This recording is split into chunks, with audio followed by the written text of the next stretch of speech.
네, 계속해서 누가복음 오늘 5장 17절부터 나와 있는 말씀을 통해서 그들의 믿음이 보이는 교회라, 이런 제목으로 여러분들과 하나님의 말씀을 생각하려고 합니다.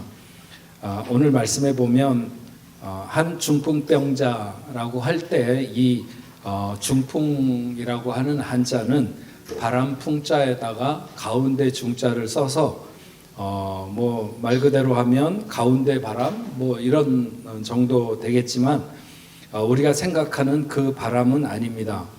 한의학적인 개념으로 한의학에서 병을 일으키는 원인이 되는 것을 육기라고 해서 6가지를 얘기하는데, 그것이 풍, 한, 서, 습, 조, 화 등인데, 그 중에 풍이 가장 대표적인 병의 원인이 된다, 이렇게 보는 것입니다. 이 풍의 특징은 갑작스럽게 일어나고 움직임이 있다는 것입니다. 그래서 풍이 걸리게 되면 증상이 이렇게 변하거나 떨림이 있거나 마비가 동반되는 그런다는 거죠. 또 위쪽과 바깥쪽을 잘 침범해서 머리나 얼굴, 팔다리 같은 곳에 가장 먼저 증상이 나타난다는 것입니다. 요즘에 보통 뇌졸중이라고 그러는데, 왜 뇌졸중을 중풍이라고 그러느냐? 말 그대로 몸 안에 풍을 맞았다, 그런 뜻입니다. 그래서 중풍에 걸리면 갑자기 쓰러지고 얼굴이나 팔다리에 마비가 오고 말이 어눌해지고, 그런 것들이 한쪽으로만 이렇게 증상이 나타나는 게 굉장히 보편적으로 나타나는 증상입니다. 이런 양상이 한의학에서 말하는 풍의 성질과 너무 닮았다고 해서 중풍병이라 이렇게 부른다는 것입니다. 우리나라에서는 중풍의 사망률이 암에 이어서 두 번째로 이렇게 높고, 60대 이상의 사망률로는 가장 높은 것이라고 합니다. 고혈압이라든지 당뇨, 고지혈증, 부정맥 등 심장 질환과 또 흡연, 음주, 비만, 수면증, 무호흡 증후군 같은 현대인들이라면 대부분 하나둘 달고 있는 그런 질병에서 발병이 되게 되는데, 첫 번째 왔을 때 이렇게 바로 죽지는 않을 수도 있지만, 두 번째, 세 번째 오면서 심각해지고 결국 사망에 이르게 됩니다. 저희 작은아버님이 이 중풍이 와서 앓다가 돌아가셨는데, 이분은 예전에 그 서울 연희동에 사셨는데, 어쨌든 연희동에서 굉장히 유명한 술꾼으로 말술을 지고는 못 가도 마시고는 간다, 그럴 정도로 굉장히 술을 많이 마신 분이었습니다. 근데 저는 어려서부터 술 먹는 사람 곁에는 잘 이렇게 가는 거를 엄청 싫어했는데, 저희 작은아버지는 술만 먹으면 저를 이렇게 부르십니다.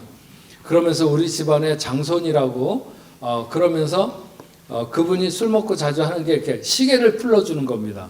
시계 이거 너 가져라. 그래서 제가 저희 작은아버지의 아마 술을 안 먹었으면 그런 일을 많이 안 하셨을 텐데, 술 먹고 시계를 이렇게 자주 풀러줘가지고 제가 학교 다닐 때 이 시계를 많이 여러 번 받았습니다. 어쨌든 심성은 엄청 착하신 분인데 그렇게 술을 많이 드셨습니다. 첫 번째 중풍이 왔을 때 저희 작은아버님은 반쯤 바보가 되셨습니다. 육체적으로는 다시 일어났지만 정신적으로 약간 얼이 빠진 사람 같았고, 어린아이처럼 그렇게 되셨습니다. 그래서 자기 형, 그러니까 저희 아버님이 돌아가셨을 때 장지에 와서도 그냥 멀뚱멀뚱 뒷짐지고 이렇게 왔다 갔다 하시니까, 그 저희 고모님, 그러니까 그 저희 아버님하고 그 동생하고의 누나가 되시는 고모님이 울면서 작은아버지를 가리키면서 그러는 거예요. 저 아이가 풍만 안 맞았으면 자기 형이 지금 자기 형을 묻으려고 땅을 파놨는데, 아마 저기 들어가가지고 울고불고 형 못 묻는다고 난리를 쳤을 거라는 거예요. 근데 저렇게 풍이 와가지고 저렇게 아이처럼 됐다고 그러면서 막 이렇게 서럽게 우시던 그런 기억이 납니다. 오늘 본문에 나오는 중풍병자는 사람들이 침상에 메고 왔다고 하는 것으로 보아서 온몸에 간단하게 풍이 온 사람이 아니라 정말 풍이 한 번에 세게 왔는지 아니면 여러 번의 풍이 와서 이미 그렇게 되었는지 모르지만 그 사람은 일어날 수도 없는 사람이었습니다. 본문에는 사람들이 침상에 메고 왔다고 했고 마가복음을 보면 네 명이 메고 왔다고 쓰고 있습니다. 그들이 얼마나 먼 곳으로부터 그 병자를 메고 왔는지는 알 수 없지만 결코 간단한 수고나 작은 노력은 훨씬 넘어서는 것이 분명해 보입니다. 그들이 그의 가족인지 혹은 친구들인지도 알 수 없지만 누구라도 쉽지 않은 것 또한 사실입니다. 하지만 예수님께서 중증 환자들부터 이렇게 차례대로 치료를 하고 계신 것이 아니었습니다. 누구든지 그 앞에 가장 먼저 가는 사람이 치료를 받을 수 있었기 때문에 사람들이 인산인해를 이루고 있었고 그것을 비집고 들어갈 틈이 없었습니다. 마치 실로암 못에 가끔 천사가 내려와 물을 동할 때 가장 먼저 들어가는 사람이 병고침을 받았는데 가장 먼저 들어가는 사람이 누구겠어요? 두 다리가 튼튼한 사람이 먼저 들어갔겠죠. 조금이라도 덜 병이 있는 사람이 먼저 들어가지 않았겠습니까? 어쨌든 그래서 그런 사람들에게 뒤처져서 38년이나 그곳에 있을 수밖에 없었던 어떤 병자와 같이 사람들이 다 물러날 때까지 기다리다가는 날이 새도 예수님 앞에 가기는 어려울 듯 싶었습니다. 그렇게 사람들이 많이 모였다는 거죠. 중풍병자를 메고 온 사람들은 어떻게 하면 좋을까 생각을 했겠죠. 그래서 사람들에게 한번 양해를 구하고 이게 너무 중한 환자인데 좀 앞으로 가보자 이렇게 나가보려고 노력을 하지 않은 것은 아니었을 것입니다. 그들은 어떻게 해서든지 예수 앞에 나가려고 노력을 했지만 도저히 그 모여있는 사람들을 뚫고 예수 앞으로 가는 게 불가능하다고 판단이 되었습니다. 그러다가 4명 중에 누구의 생각이었는지 모르겠지만 지붕으로 올라가서 이 환자를 예수님 앞에 달아내리자고 하는데 동의를 했고 그들은 지붕으로 올라가 지붕을 걷어내게 됩니다. 팔레스타인의 그 집들이 보통 보면 벽돌로 이렇게 집을 흙벽돌이든지 아니면 그냥 어떤 벽돌이든지 간에 단층으로 이렇게 슬라브가 채워져 있는 그런 것처럼 이렇게 집을 짓는데 그 한쪽 벽에 붙어가지고 지붕으로 올라가는 이렇게 그 계단을 보통 통상적으로 만들어 두었습니다. 옛날에 우리나라에서 이렇게 사다리를 타고 올라가갖고 그 지붕에다가 무슨 고추를 넣는다든지 그런 고추를 말리고 그랬던 것처럼 지붕을 약간의 어떤 확장된 생활의 공간이라고 그럴까요? 그런 것 같이 이렇게 사용을 했는데 외부인들이 밖에서도 그 지붕에 올라가는 것이 딱 막혀 있는 것이 아니었습니다. 하지만 그렇다고 눕혀진 사람을 침상째 4사람이 들고 올라갈 만큼 무슨 계단이 그렇게 넓은 것도 아니죠. 그렇기 때문에 이렇게 이 사람을 데리고 위층으로 올라가는 건 쉬운 일이 아니었습니다. 물론 쉬운 일은 아니지만 그렇다고 해서 불가능한 일은 아니었기 때문에 그들은 그 중풍병자를 지붕으로 데리고 올라갑니다. 업을 수조차도 없는 그런 환자였는지는 모르겠지만 그렇다면 누군가가 업고 올라가서 다시 또 뉘었을 수도 있습니다. 오늘 본문에는 기와를 걷어냈다 이렇게 밝히고 있습니다. 케라모스라고 하는 이 단어가 톡이라든지 어떤 기와 같은 것들을 말할 때 사용하는 단어로 사용되는데 마가복음에는 진흙으로 이긴 짚으로 만든 지붕을 뜯어냈다 이렇게 묘사하고 있습니다. 무엇이 되었든지 간에 오늘날에 무슨 콘크리트를 허는 그런 것은 아니었을 것입니다. 하지만 일반적으로 그렇게 하지 않는 것만은 분명한 것이죠. 얼마나 그 병자를 예수님 앞에 데려다 놓고 싶은 마음, 간절한 열망이 있었는가 하는 것만 우리가 짐작을 하면 됩니다. 하지만 이들 4명이 한 명의 환자를 침상째 예수 앞에 내려놓는 것은 그렇게 간단한 일은 아닙니다. 과연 그들이 얼마나 조심스럽게 그 일을 해냈는지는 몰라도 자칫하면 큰 사고로 이어질 수 있는 까닭에 온 몸에 땀이 범벅이 되면서 그들은 아마도 병자를 예수님 앞에 달아내렸을 것입니다. 지금 저희 집에 피아노가 한 대 있는데 파리에 유학 갔던 어떤 유학생이 공부를 끝내고 돌아가면서 자기가 새 피아노를 샀는데 산지 얼마 안 됐는데 들어가게 돼서 중고로 팔면 너무 헐값에 팔리는 것이 아깝다고 그러면서 목사님에게 드리고 가면 안 되겠냐. 그래서 마침 그때 당시에 애도 이제 피아노를 막 배워야 될 때가 되고 그래서 달라고 그래서 이제 가지러 갔습니다. 그 1층인가 하여튼 2층 자세히 기억이 안 나는데 하여튼 2명이 갔습니다. 피아노를 가지러. 근데 이게 엘리베이터에 안 들어가는 거야. 옛날 집이라서 조금 엘리베이터가 조그매가지고.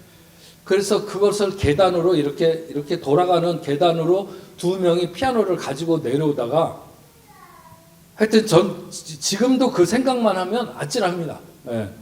피아노가 깨지는 게 문제가 아니라 그게 한번 이렇게 잘못해갖고 그냥 밀고 내려오면 거기에 깔리는 사람은 어떻게 될까? 또 이렇게 도는 데가 저렇게 유리로 다 이렇게 돼 있는 거예요. 그 계단 내려오는 데가. 그래서 이게 확 해갖고 그 유리를 부수든지 사람 있는 쪽을 밀고 내려오든지 무모하죠. 되게 무모한데 어쨌든 그거를 하여튼 죽을 힘을 다 해가지고 받쳐가지고 하여튼 피아노를 가지고 내려왔던 기억이 있습니다. 그때만 하더라도 제가 좀 젊어서 그랬지 지금 같으면 어림도 없습니다. 예.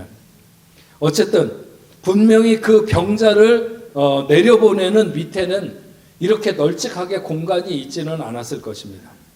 그래서 잘못하면 사람을 떨어뜨리면 누군가 위에 떨어지게 되었을 것이고 모든 것이 여간 조심스럽지 않았을 것입니다. 성경은 그런 것에 대한 자세한 설명은 하고 있지 않습니다. 다만 그렇게 예수 앞에 침상채 내려진 그 병자를 보시고 주님이 말씀하셨습니다.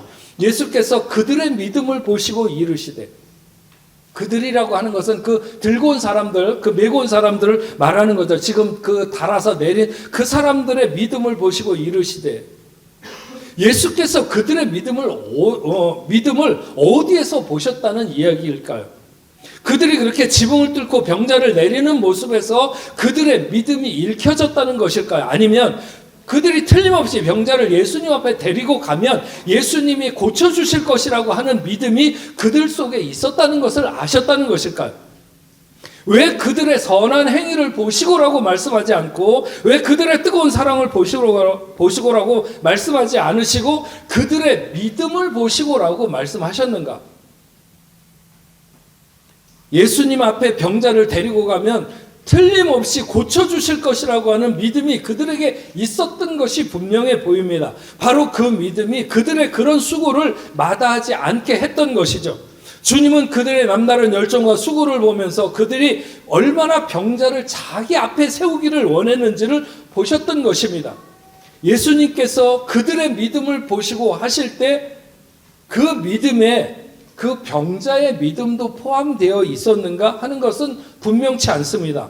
그리고 그들의 믿음이 아무리 강해도 그 병자의 구원은 그와 예수님 사이의 개인적인 문제지 그 사람들 때문에 이 병자가 구원되는 것은 아닌 것이죠. 실제로 그 병자가 믿음을 가졌는지에 대해서도 본문은 밝히고 있지 않습니다.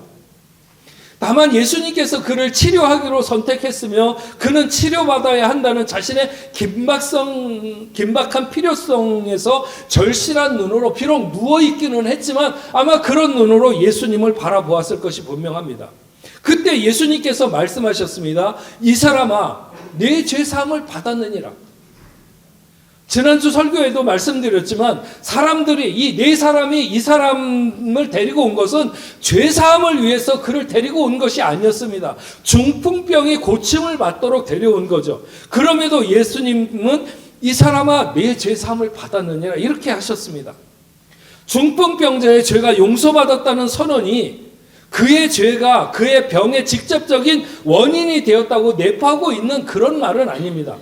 예수님 당시에는 흔히 병의 원인이 죄라고 여겼고 예수님의 제자들도 그렇게 생각했습니다. 그러나 본문 어디에도 죄와 병을 연결시키는 그런 내용이 나오고 있지는 않습니다. 다만 주님은 육신의 질병에 시달리는 병자에게 보다 근원적인 질병, 다시 말하면 죄의 문제로 관심을 집중하도록 유도하고 계신 것이죠. 여기서 우리가 알 수 있는 것은 예수님께서 우리에게 베푸시는 구원은 부분적인 구원이 아니라 전인적인 구원이라는 사실을 알 수 있습니다. 즉 영적인 구원만 의미하는 것도 아니고 육적인 구원에 국한되는 것도 아닙니다. 예수님의 치유는 부분적인 것이 아니라 전체적이고 완전한 것을 원하시는 거죠. 우리가 오늘 말씀에서 좀 더 깊이 생각해 보고자 하는 것은 설교 제목과 같이 그들의 믿음, 즉 병자를 메고 온 4명의 믿음이 예수님에게 보였듯이 우리 교회가 이 시대 앞에 이 중풍병자 곁에 함께했던 4명의 사람들과 같아야 된다는 그런 말씀을 제가 오늘 여러분들에게 드리고 싶은 것입니다. 앞에서도 말했지만 이 4명이 이 병자와 어떤 관계였는지는 모릅니다. 가깝게는 형제들일 수도 있고 좀 멀리 보면 이웃 사는 사람들일 수도 있겠죠. 분명한 것은 이들 넷이 모두 이 병자를 예수님 앞에 데리고 가자고 하는데 의견을 모은 것 같습니다.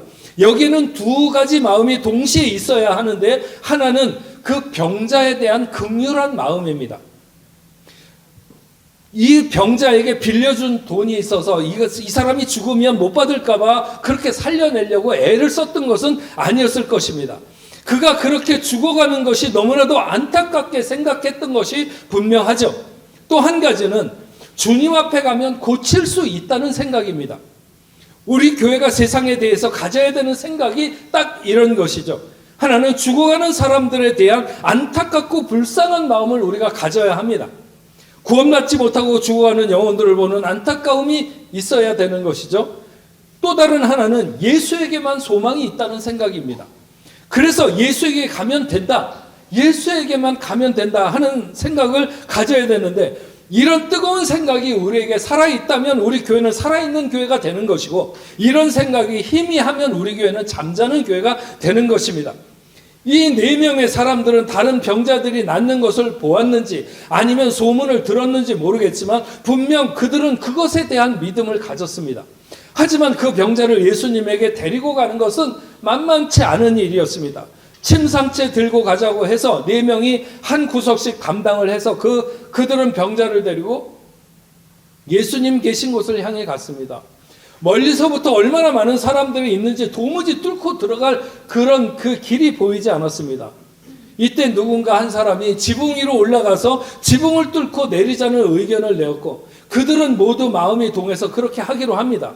누구 한 명이라도 부정적으로 틀어버리면 아마도 거기서 멈추거나 뒤로 돌아설 수밖에 없었을 것입니다. 그런데 그들은 끝까지 함께해서 그 병자를 기어코 예수님 앞에 내려놓게 됩니다.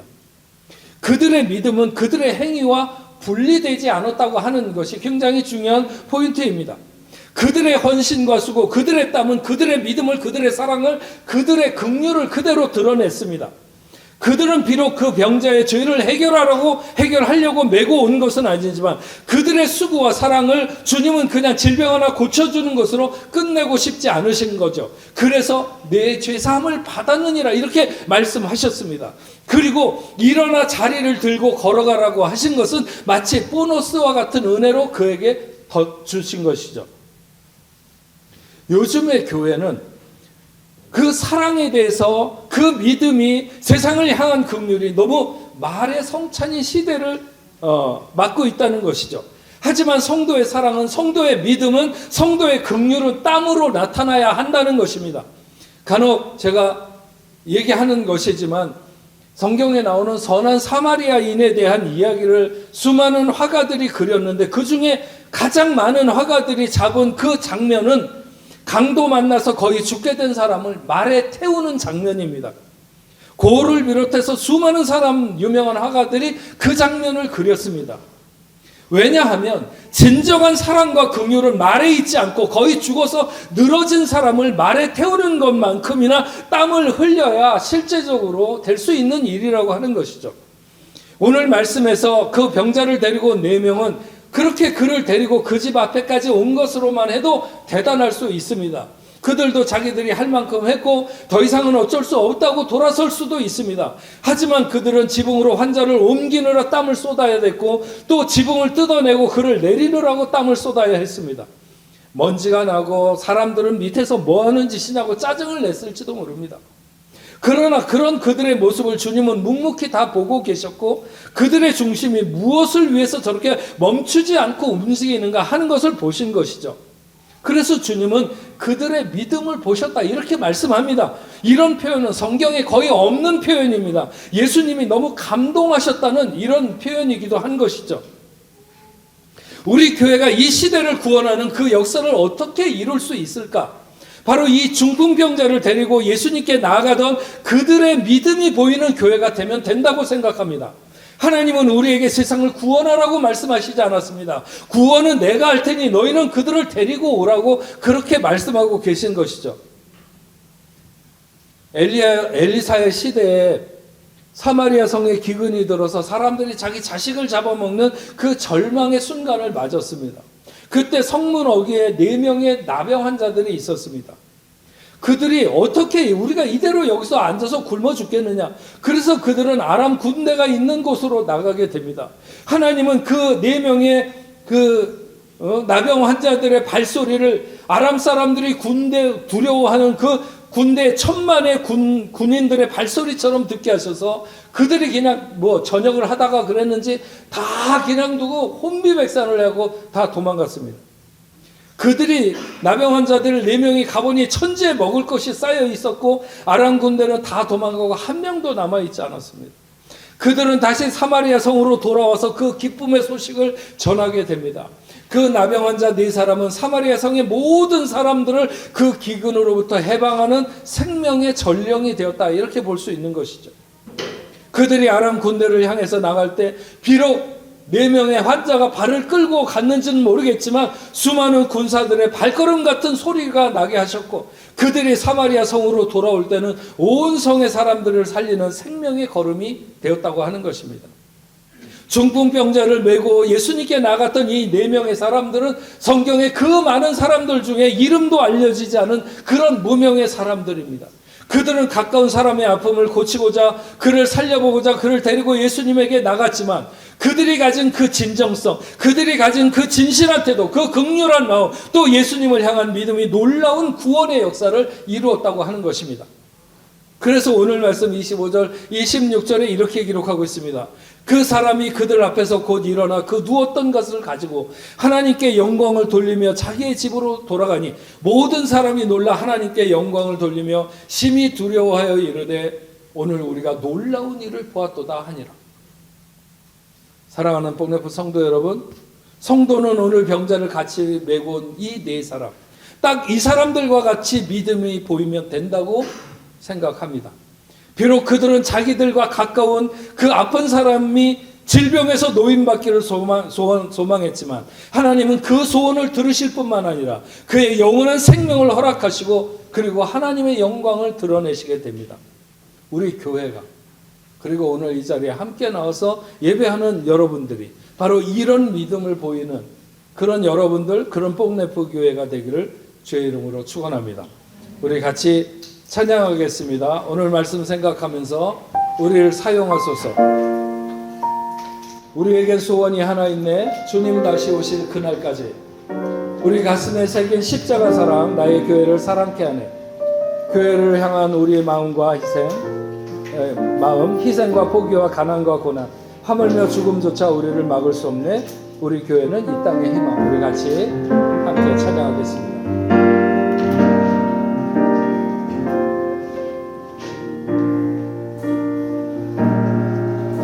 우리에게 소원이 하나 있네. 주님 다시 오실 그날까지 주님 다시 오실 그날까지 가슴에 새긴 주의 십자가 사랑, 우리 가슴에 새긴 주의 십자가 사랑 우리 교회를 사랑케 하네.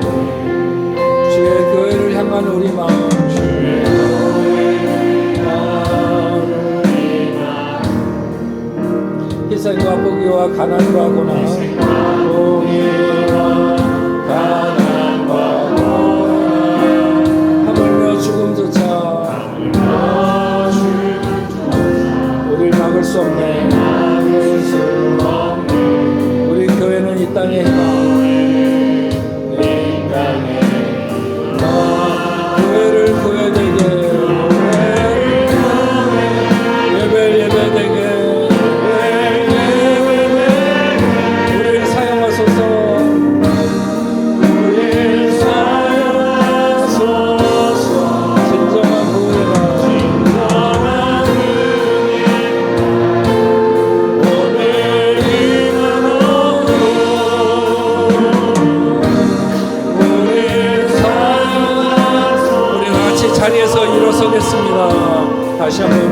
소원이 하나 있네. 우리의 소원이 하나 있네. 주님 다시 오실 그날까지 우리 가슴에 새긴 주의 십자가 사랑 우리 교회를 사랑케 하네.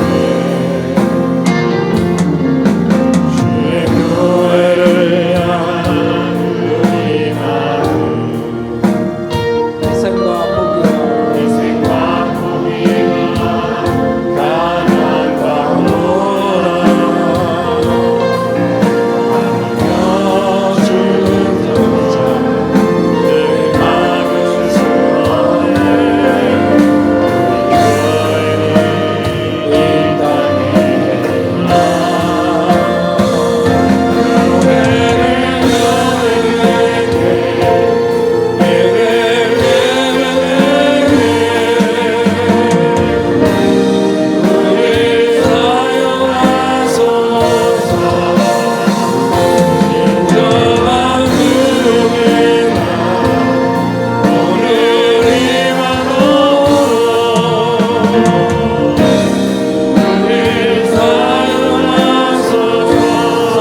우리 교회는 이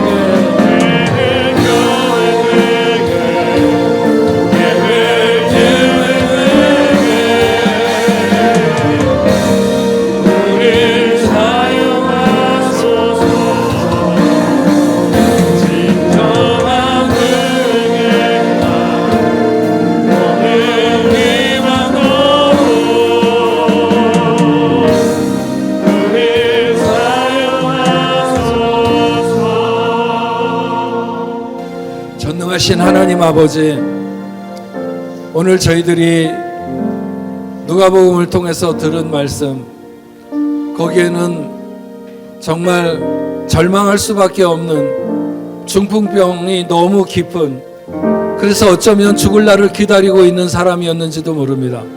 그러나 다행스러운 것은 그의 주변에 정말 그를 사랑해서 그를 예수님 앞으로 옮겨놓고자 하는 4명이 있었습니다. 아버지 하나님, 그들을 통해서 그 사람은 예수 앞에 그 중풍병이 물러갈 뿐만 아니라 그가 그의 영혼의 구원함을 얻는 놀라운 역사까지 일어나며 하나님의 영광을 선포하는 삶이 되었습니다. 하나님, 오늘 아버지 하나님, 우리 교회가 이 땅 앞에 과연 이런 사명을 감당하고 있는지 오늘 그 4사람의 우리를 한번 대입시켜보고 우리 교회를 대입시켜봅니다. 과연 주님 보실 때 우리에게도 그만한 믿음이 보이는지, 세상을 그렇게 안타까운 시선으로 우리가 바라보고 있는지, 그들을 하나님 앞으로 인도하기 위해서 애를 쓰고 있는지 오늘 말씀 앞에 우리는 다시 한번 아버지 하나님 돌아보게 하시고, 내 곁에서 죽어가는 사람들을 그냥 두고 있지 않는지 아버지 하나님 다시 한번 깨닫는 귀한 시간이 될 수 있도록 주여 도와주시옵소서. 이 시대 앞에 오늘 우리에게 원하시는 사명을 우리가 감당할 수 있는, 그래서 우리의 믿음이 우리의 땀으로 증명되는 그런 아버지 하나님 삶의 모습을 드러낼 수 있도록 주여 도와주시옵기만을 간절히 바라고 원합니다. 정말 우리가 사랑한다면 아버지 하나님, 그렇게 환자를 땀을 흘리면서 지붕으로 올리고 또 거기서 내리고 하는 이런 수고를 했던 것과 마찬가지로 그들의 중심에 믿음이 있었기 때문에, 예수께서 고치실 거라고 하는 믿음이 있었기 때문에 그렇게 했다면, 오늘 우리가 세상을 구원하실 하나님의 능력을 믿는다면 우리도 그렇게 해야 될 줄로 믿습니다. 우리도 그렇게 땀을 흘려야 될 줄로 믿습니다. 우리가 진정성 있게 하나님의 자녀로 오늘 아버지 하나님 교회 구성원으로 아버지 하나님 이 역할을 잘 감당하는, 그래서 이 시대 앞에 희망이 되는 교회가 되게 하시고 희망이 되는 성도가 될 수 있도록 주님 인도하여 주시옵소서. 하나님, 오늘 하나님 앞에 나와서 예배드리며 귀한 예물을 구별하여 올려드립니다. 11조로 감사 예물로 선교 헌금으로 주일 헌금으로 올려드립니다. 특별히 오늘은 선교 주일입니다. 우리가 1년 동안 할 선교 헌금을 작정할 때 하나님 함께하여 주시옵시고, 아버지 하나님 정말 가볍지 않게 하나님의 것을 하나님 앞에 돌려드리는데 온 마음을 다할 수 있도록 주여 도와주시고, 우리 교회가 저 아프리카까지 복음을 증거하는데 아버지 하나님 중추적인 역할을 감당할 수 있도록 주님 인도하여 주시옵소서. 우리 교회가 이 땅에서 아버지 하나님 그 생명의 역할을 잘 감당할 뿐만 아니라 우리 성도들 흩어진 자리에 저들이 경영하는 사업과 가정 모든 일들 위해 하나님 함께하여 주셔서 하나님 저들을 통해서 큰 영광 받으시옵소서. 하나님 저 아프리카까지 흩어져서 선교하고 있는 모든 선교사님들 위에도 하나님 함께하여 주시옵시고 어려움 가운데서도 좌절하지 않게 하여 주옵소서. 우리가 기도로 동역하고 헌금과 기도로 동역해서 하나님의 나라를 앞당기는 귀한 역사 있게 하여 주시옵소서. 아버지 하나님 질병과 또 여러 가지 문제로 힘들어하는 우리 뽕네프교회 성도들이 있습니까? 아버지 하나님 찾아가 주시고 일일이 어루만져 주시옵시고 예수 그 능력의 이름으로 명하시사 모든 문제와 모든 질병이 물러가도록 주님 역사하여 주시옵소서. 하나님 아버지 오늘 처음으로 저희 교회에 나와서 함께 예배하는 당신의 사랑하는 귀한 자녀들이 있습니다. 차윤희, 김영현, 김영민,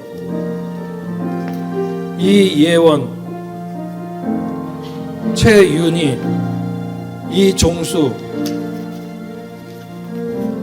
또 문무현, 윤숙희, 문동현, 송은서. 아버지 하나님 사랑하는 귀한 자녀들 오늘 어떤 아버지의 여정 가운데 오늘 이 자리에 함께 예배드리게 되었든지 하나님의 존귀하게 사랑하는 귀한 자녀들인 줄로 믿습니다. 저들의 생을 아버지는 끝까지 추적하시며 어디로 가든지 무엇을 하든지 하나님 은혜 가운데 저들에게 함께하여 주시옵시고 동행하여 주시옵소서. 하나님 앞에 영광 돌리는 존귀한 인생들이 다 되게 하여 주옵소서.